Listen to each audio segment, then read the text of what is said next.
आणि आता काही बातम्या सविस्तर पाहूया। पुणे जिल्ह्यातील जुन्नर तालुक्यामध्ये सुरू असलेल्या मुसळधार पावसामुळे निसर्गानं हिरवीगार चादर पांघरली आहे। छत्रपती शिवाजी महाराजांचं जन्मस्थान असलेल्या ऐतिहासिक शिवनेरी किल्ला सध्या धुक्याच्या दुलईमध्ये हरवून गेलाय। डोंगर दऱ्यांमधून कोसळणारे धबधबे, हिरवीगार हा परिसर आणि ढगांनी वेढलेला शिवनेरी किल्ला हा पर्यटकांसाठी आकर्षणाचा केंद्रबिंदू ठरतोय। पावसाळी वातावरणामुळे जुन्नरमधील पर्यटन स्थळांना नवसंजीवनी मिळाली आहे।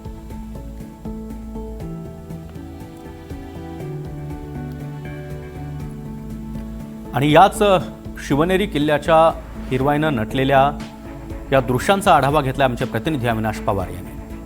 निसर्ग सौंदर्य जे बहरलेले आहे त्याचा एक उत्तम नमुना जुन्नरमध्ये आपल्याला पाहायला मिळतो। जुन्नर म्हटलं की छत्रपती शिवरायांचा जन्म झालेला शिवनेरी किल्ला, आणि शिवनेरी किल्ला अशा पद्धतीने धुक्याच्या चादरीमध्ये लपेटलेला आपल्याला पाहायला मिळतोय।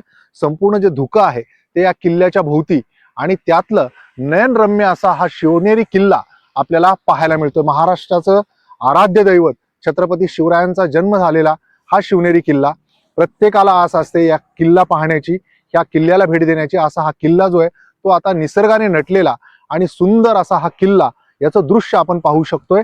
एकूणच जर आपण पाहिलं तर जुन्नर तालुकाच पर्यटनासाठी प्रसिद्ध आहे।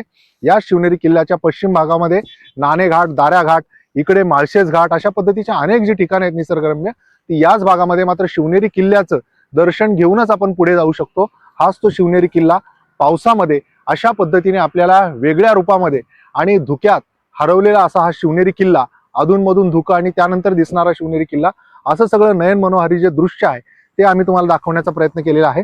एकूणच जर आज पाहिलं तर सातत्याने हा पाऊस बरसतोय। जुन्नरमध्ये जी धरणं आहेत ती देखील ओसंडून वाहत आहेत, आणि पाऊस जो कोसळतोय त्याच्यामुळे अशा पद्धतीने नयन मनोहारी जी निसर्गरम्य ठिकाणे आहेत ती देखील जुन्नरमधली प्रत्येक पर्यटकाचं स्वागत करताना दिसत आहेत। अविनाश पवार, NDT मराठी, जुन्नर।